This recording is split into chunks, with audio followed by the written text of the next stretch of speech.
Hello and welcome to my Q&A for this month, December 2025, getting towards the end of the year. Doesn't time go quickly, but hopefully everybody's ready for a good break. And don't forget to hit subscribe, whether you're on YouTube or Patreon. Subscribe, like, share, do all of that sort of stuff, and you'll get more help in the coming months. Okay, so what do I want to talk about today? I want to talk about podcasts that I listen to, because when I'm having lessons, I always ask students what podcast they're listening to. What are they listening to on government and politics that is helping them? And podcasts, I think, are some of the best ways of not just keeping in touch with current affairs, but going a little bit deeper. Podcasts have no set length to them, so people can go into detail and they can delve into things in a more or less standardized way, and they can form arguments, and there's time for things to be explained thoroughly, and that's why I really like them. I'm gonna I always ask the question, what are students listening to? And often this is put back to me, well, what are you listening to? Where do I start? Which podcasts are good? So I'm going to give you a very quick idea of which podcasts are worth talking about. And I'm going to split it up into UK ones, or ones that focus on UK politics, a couple that focus on US politics. Now that will cover the vast majority of people who are doing A-level government and politics. Some people do global politics, and there's a couple on global politics as well.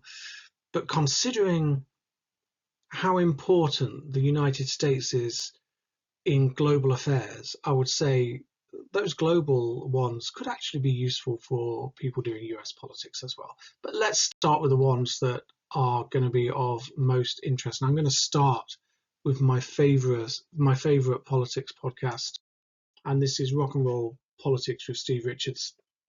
And why do I like this so much? It is just one person talking, a bit like me doing these videos. It's one person talking, but that person has a great deal of knowledge and a great way of putting into context all of the things that are currently going on, and being able to explain their significance, put them into some kind of historical background. And so it is really up to date, but also you learn about politics gone by through it, and you learn about what works in politics. And for that reason alone, I think this is really good. And I also admire his style of, I don't know how much of it's scripted. It comes across as unscripted. It might well be that I imagine there's a loose list of things he wants to get across, but he does it really well. And I always encourage students to listen to that. I have to say, I've kind of tried to mimic what he does. And certainly the analysis he has about politics has influenced me a great deal.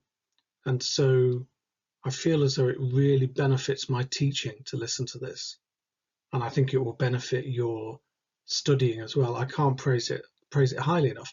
What I will say is that there are students who have listened to it and said, well, it is just one person talking, and it's not as engaging as it could be. Well, you're not necessarily here to be entertained. You're here to get a great grade, and sometimes you are going to have to get stuck into things that perhaps aren't whiz bang and flashy, and I don't know.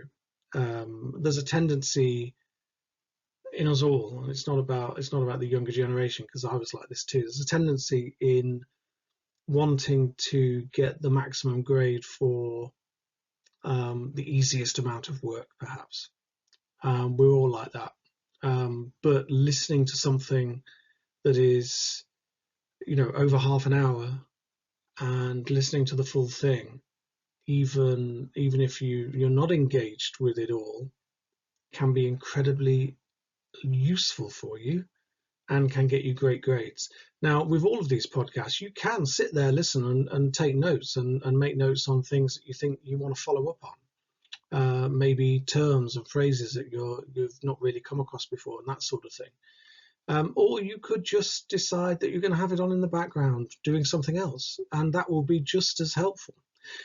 And also, it's worth saying, you don't need to listen to each of these podcasts every single issue that they come out. You can mix and match and choose, and you need to decide what's important to you while you study, and that will guide you through all of this. But this podcast is, I think, utterly superb. There we go. I think it's fantastic. Right, let's move on. Let's move on to something a bit more kind of general, which is a BBC podcast called The Week in Westminster. This comes out on a Saturday afternoon normally, and is for half an hour, and it is presented by a different journalist each week, normally a newspaper journalist, and they go through what has happened in Westminster that week. Is like it suggests, like the name suggests, and it's very interesting, entertaining. They normally cover about 3 different issues with multiple guests, so you've got a lot of things going on, and they have enough time in that half hour to deal with those 3 issues beyond the kind of normal headline stuff. So you're still getting good information, and it's still delving deep. It's not quite, one issue for half an hour, but it's good, and I would recommend it. So those 2 podcasts are the ones I would say I listen to them like pretty much every single episode. All of those episodes for The Week in Westminster and Rock and Roll Politics. I think both of those will serve you very well for your UK government and politics. Let's move on to the USA then. Okay, just think about learning USA politics back in the early 1990s. No way of getting access to American newspapers, no internet, no podcasts. Basically, my keeping up to date with US politics back then was very much dependent on going out and buying a physical newspaper. Do you remember physical newspaper? They're out there somewhere still. You can still get them, I believe. You can hold something tangible in your hands. I had to go out and buy a newspaper, and depending on what they had about US politics, that is what I would learn. Nowadays, with the podcasts, and the 2 podcasts I'm going to talk about today are both UK based, but they are going into things in a much deeper level. You can really keep up to date well. The Newsagents USA is an incredibly good way to do that, as is the next one on my list. And this is Americast by the BBC, which does a very similar job actually to the Newsagents USA as well.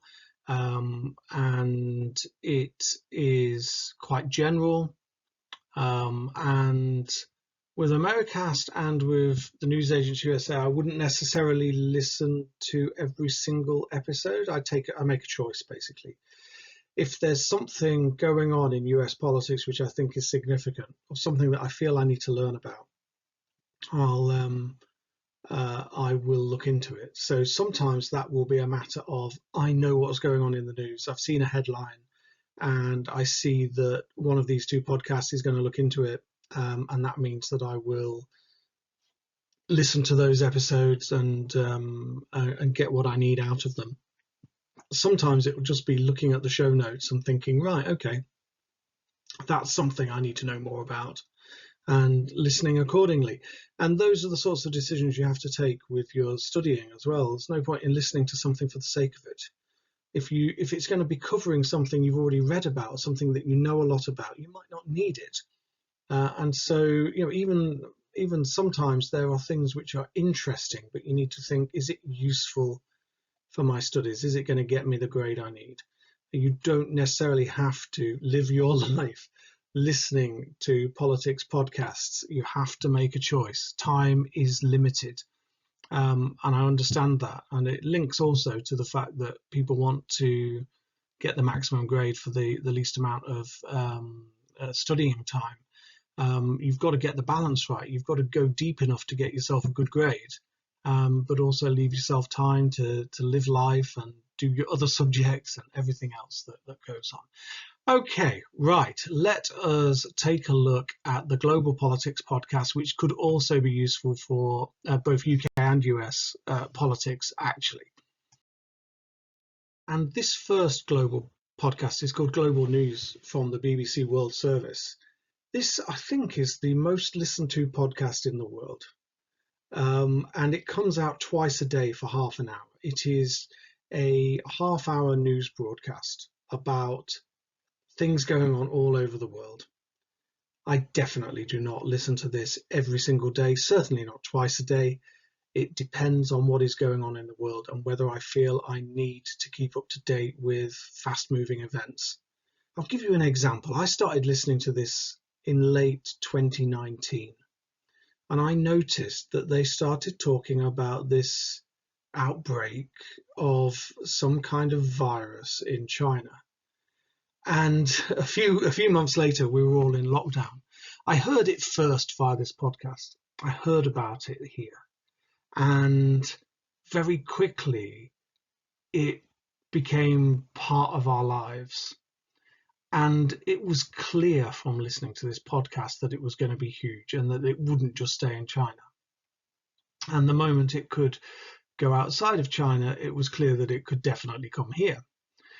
So listening to that podcast kind of gave me a bit of a head start about where things were heading. I listen to this when I think there's something significant going on about global politics. The global specification is really interesting in that it covers things like superpowers and obviously things like warfare, the United Nations, the environment, human rights. There's a whole load of stuff going on. And so on any given day, the Global News podcast could be useful. It is great at giving you that overview. It's not quite so useful at giving you the deep analysis that you need, but that's where the next podcast comes in. And this is called The Global Story, also from the BBC World Service. And on this podcast, they spend their time, and I think it's normally about half an hour, delving deep into a particular issue in global current affairs. Sometimes it will be incredibly useful, and at other times you can probably miss it. So again, it is something where you have to make a decision. I wouldn't just listen to it for the sake of it, unless you find it interesting, I suppose. But don't expect it to always be useful for your studies. Depends on what sort of issue they are debating. But there's been issues on US politics. There's been issues to do with Israel and Palestine. There have been stories to do with coronavirus and all sorts of stuff through this podcast. It is useful. And so take a look at, I would subscribe to all of these podcasts if you think they're going to be useful, and take a look at what they are covering on the day that they come out and whether you need to add it to your studies. I think podcasts are a brilliant way of studying, kind of without having to do a great deal. You subscribe to a podcast, you play it while you're doing something else, it's on in the background, you take it in, or if you really think something's important, you sit down and you make notes for it. It's quite good. It's really good fun, a fun way to study. So I would recommend getting into podcasts. I'm going to do a more detailed piece at some point on the best podcasts for each area of the specification. At the moment, I've only just scratched the surface with 2 for each section of the specification. There are dozens for each, really, and I'm going to go into more detail another time. But even if you just spent time listening to one podcast each week, you're probably going to be doing so much better and understanding so much more than you did before. So there we go. That is my expert Q&A for this month. Have a nice end of the year, listen to some podcasts, and I will be in touch again sometime soon. Happy studying.